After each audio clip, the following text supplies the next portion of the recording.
Hello everyone, good morning. কেমন আছো সবাই? আশা করি সবাই ভীষণ ভালো আছো। আমরাও কিন্তু খুব ভালো আছি। তো আজকে সকালটা শুরু হচ্ছে একদম রান্নাঘর থেকে।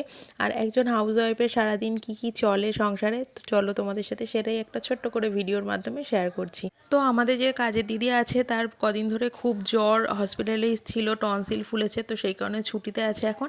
তো সেই কারণে আর কি সকাল সকাল এইভাবেই আমার কদিন ধরে দিনটা আর কি শুরু হচ্ছে। অন্য দিন রাতেই মেজে রাখি, কিন্তু গতকালকে একদমই আর ইচ্ছা করছিল না মাজতে। এই যে দেখো আমার সমস্ত বাসন টাসন সবই মাজা হয়ে গেছে। গ্যাসটাকেও আপাততভাবে মুছে নিয়েছি, যেহেতু সকালে রুটি করেছিলাম না, আটার গুঁড়ো সব ছড়িয়ে ছিটিয়ে ছিল, ওটাকে মুছে নিয়েছি। ডিপ ক্লিন একেবারে মানে স্কচ ব্রাইট দিয়ে যে মোছা টোছাগুলো হয় ওগুলো রান্নার পরেই করব। আর এখানে দুপুরবেলায় যে আমাদের 3টে খাওয়ার থালা লাগে সেগুলোই আর কি রেখেছি। এই হাতা খুন্তিগুলো লাগবে, এগুলো আর গুছিয়ে দিইনি, বাদবাকি না হলে সবগুলো বাসনের জায়গায় সব গুছিয়ে দিয়েছি। আর সকালবেলাতে ডিমটাকে সেদ্ধ করে রেখেই দিয়েছি, এটাকে শুধু ছালাতে হবে। আজকে শুধুই ডিমের ঝোল হবে। আর এখানে চালটাকে ভিজিয়ে দিয়েছি। আজকে চালটা না ভেজাতে অনেকটা দেরি হয়ে গেল, মানে অনেকক্ষণ না চালটা ভেজানো থাকলে ভাতগুলো বেশ সুন্দর হয়। আর একটা জিনিস তোমাদেরকে দেখাচ্ছি, আমার বরের হঠাৎ করে, মানে হঠাৎ না, বেশ কয়েকদিন ধরেই আর কি বলছে, তো ইচ্ছা হয়েছে যে সয়া মিল্ক খাবে। তো সয়া মিল্কের তো বাজারে এমনি প্রচুর দাম, আর আমাদের এখানে খুব একটা পাওয়াও যায় না, অ্যাভেলেবেল নয়। আর তো সেই জন্য এই যে সয়াবিন যেগুলো হয় আর কি, সয়ার দানা, তো সেইগুলো আর কি বাজার থেকে কিনে আনা হয়েছে। মানে অ্যাকচুয়ালি আমি কিনে আনিনি, আমার বোন খাবে, তো সেই জন্য ও কিনে এনেছে। আর গত রবিবারে আমরা গেছিলাম বাড়িতে, তো সেখান থেকে ওর কাছ থেকে কিছুটা পরিমাণ নিয়ে আসা হয়েছে। যদি খেতে ভালো লাগে তাহলে নাকি রেগুলার খাবে। তো সেই এখন আর কালকে রাতে ভিজিয়ে রেখেছি একদম এইরকমভাবে। তো এইগুলোকে এখন মানে বেটে সেটা থেকে আর কি ছেঁকে, ওই নারকেলের দুধ যেমন বের করে ওরকমভাবে সয়ার আর কি যে দুধটাকে বের করতে হবে, তারপর জাল দিতে হবে, দিয়ে আমার বড় মশাইকে দিতে হবে। এখন তিনি এখন খাবেন, তো আর কি ঠিক আছে। এইগুলো এটা করবো আর কি। সকালেও যেহেতু দুধ রুটি খাওয়া হয়েছে, তো সেই জন্য মানে এক্ষুনি আর দেবো না, কিছুক্ষণ পরেই আর কি দেবো এটা। তো এই হচ্ছে একটা নতুন জিনিস। প্রপার এইভাবে সয়া মিল্ক বানায় কিনা মানে জানিও না, খাওয়াটা কতটা উপযোগী হবে সেটাও জানি না। আমি ইউটিউব দেখেই তারপরে মানে দেখলাম আর কি, এরকমভাবেই এটাকে রেডি করে। তো এই সমস্ত কাজকর্মগুলো আপাততভাবে গুছিয়ে রেখেছি। এখন যাবো স্নান করতে। ঠান্ডা ঠান্ডা পড়ে গেছে, তো বেশি দেরি করলে আর কি আমার যেহেতু সাইনাসের প্রবলেম আছে, ওই সমস্যা হতে পারে। তো চলো স্নান টান করে তারপর তোমাদের সাথে আবার কথা বলছি। আজকে একটু মাথায় শ্যাম্পু করেছি, তো সেই জন্যই একটু তাড়াতাড়ি করে স্নান করলাম। আর আমি সমস্ত কিছুই গুছিয়ে রেখে গেছি। আর এখন এই শীত যে আসছে, এই সময়টাতে স্কিনটা এতটা পরিমাণে টানতে থাকে না, মানে পুরো স্কিনটা পুরো ফ্লেকি ফ্লেকি মতন হয়ে যায়। তো এই শীত আসার সময় যাওয়ার সময় এই প্রবলেমটা হয়, নাহলে মাঝখানের সময়টুকু ঠিকঠাকই থাকে। তো চলো রান্নাবান্না শুরু অলরেডি করে দিয়েছি। ডিম তো আগে থেকেই সিদ্ধ করা ছিল, ডিমগুলোকে এখন ছুলে নিচ্ছি। আর সুন্দর করে আর কি ওই একটু মাঝখান থেকে চিড়ে চিড়ে নিয়ে একটু নুন হলুদ দিয়ে আর কি রেখে দেবো, তাহলে বেশ ডিমটা ভাজার পর না খেতে ভালো লাগে, তরকারিতেও বেশ ভালো লাগে। আর এখানে আলুগুলো আমি ছুলে নিচ্ছি।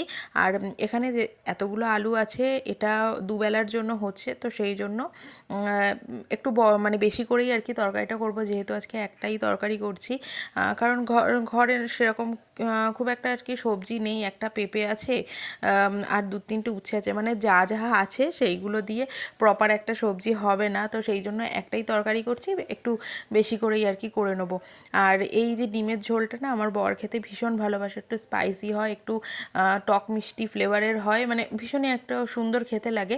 তো সেই জন্য দেখো এখানে আমি পেঁয়াজ কুচি করেও নিয়েছি। আর বেশি করে একটু টমেটো দিতে হবে এই ডিমের কারিটা করার জন্য, বেশি করে একটু টমেটো আর একটা কি দুটো একটু পেঁয়াজ আমি পেস্ট করে নিয়েছি কাঁচা লঙ্কার সাথে। তারপরে দেখো ডিম আর আলুটাকেও তো আমি বেশ লাল লাল করে আর কি ভেজে নিলাম। আর ওই কড়াইতে আমি অল্প কিছুটা পরিমাণ তেল নিয়েছি। আর এই ধরনের রান্নাগুলো না আমি একটু সর্ষের তেলে করি, খেতে কিন্তু ভীষণ ভালো লাগে। তারপর গরম মশলা ফোড়ন দিয়ে পেঁয়াজটাকেও বেশ লাল লাল করে ভেজে নিয়েছি। আর পেঁয়াজ ভাজার সময় না আমি একটুখানি চিনি দিয়েছি, কালারটা কিন্তু খুব ভালো আসে। তারপর ওই যে টমেটোর পেস্টটা, তারপর আদা রসুনের পেস্ট আর সমস্তটা দিয়ে খুব তেল ছাড়া পর্যন্ত আর কি ভেজে নিয়েছি, মানে কষিয়ে নিয়েছি আর কি। তারপরে দেখো ওই যে জিরের গুঁড়ো, ধনের গুঁড়ো, কাশ্মীরি লঙ্কার গুঁড়ো, হলুদ গুঁড়ো দিয়ে একটা পেস্ট বানিয়ে রেখেছিলাম, সেই পেস্টটাকেও দিয়ে একদম তেল ছেড়ে গেছে এরকমভাবেই আর কি কষে নিয়েছি। তারপরে ওই ভেজে রাখা ডিম আর আলুগুলোকেও দিয়ে নেব, দিয়ে কিন্তু খুব ভালো করে একটু মিশিয়ে নেব। আর আমি একটু বেশিক্ষণ ধরে কষাই, কারণ খুব ভালো আর কি সমস্তটা মশলার যে ফ্লেভারটা আছে সবটাই তরকারির মধ্যে চলে যায়, ডিম আলু খেতে কিন্তু ভীষণ ভালো লাগে। তারপরে আমি একটু গরম জল দিয়েছি। আর আমি না এরকম কষা এরকম কোনো কারি টাইপের কিছু করলে না একটু গরম জল দিই, টেস্টটা কিন্তু ভীষণ ভালো হয়। তারপর পরিমাণ মতো নুন মিষ্টি আর একটু গরম মশলা দিয়ে আর কি নামিয়ে নিয়েছি।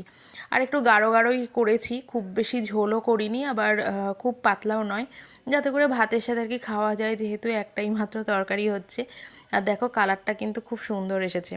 তারপর রান্নার পরে যে কাজটা করলে আমি একদমই শান্তি পাই না না করা পর্যন্ত, সেটা হচ্ছে এই গ্যাস পরিষ্কার করা। কারণ গ্যাসটা যতক্ষণ না পর্যন্ত এইরকমভাবে আর কি মেজে ঘষে পরিষ্কার করতে পারছি, ততক্ষণ না আমার কেমন একটা নোংরা নোংরা ব্যাপার লাগে, খুব একটা মানে কেমন একটা যেন লাগে। তো যত কষ্টই হোক না কেন এটাকে সবার আগে করি। বার্নারগুলোও একদম মেজে ঘষে সব গ্যাসের জায়গায় রেখে দিলাম। তারপরে এখন বসে গেছি ভাত নিয়ে, তিনজনে আর কি ভাত বেড়ে নিয়েছি, এখন খাওয়া দাওয়া করবো। আর এটা হচ্ছে রাতের জন্য রেখে দিয়েছি, রাতে খাওয়া হবে রুটি দিয়ে। তারপরে দেখো আমরা দুজনে এসেছি একটু ছাদে, এখন শীতকাল তো বেশ এই সময়টাতে না একটু 1:30-2টোর দিকে যে রোদটা হয় খুব ভালো লাগে আর কি রোদ পোহাতে। তবে বেশিক্ষণ থাকলে ট্যান পড়ে যাবে। আমি আবার সানস্ক্রিনও মাখিনি, বাড়িতে থাকলে সেরকম খুব একটা মাখিও না যদিও। আর ছাদটার অবস্থা মানে বিচ্ছিরি, তোমাদেরকে আর কী দেখাবো। ফুল গাছগুলো মানে গরমের ফুল গাছ, এগুলো জবা গাছটা সবই প্রায় মরে যাচ্ছে। আর এই যে এনার হাতে কি করে যে কি লাগিয়েছে ক্রেপ ব্যান্ডেজ বেঁধে আর কি অফিসের সমস্ত কাজকর্মগুলো করছে।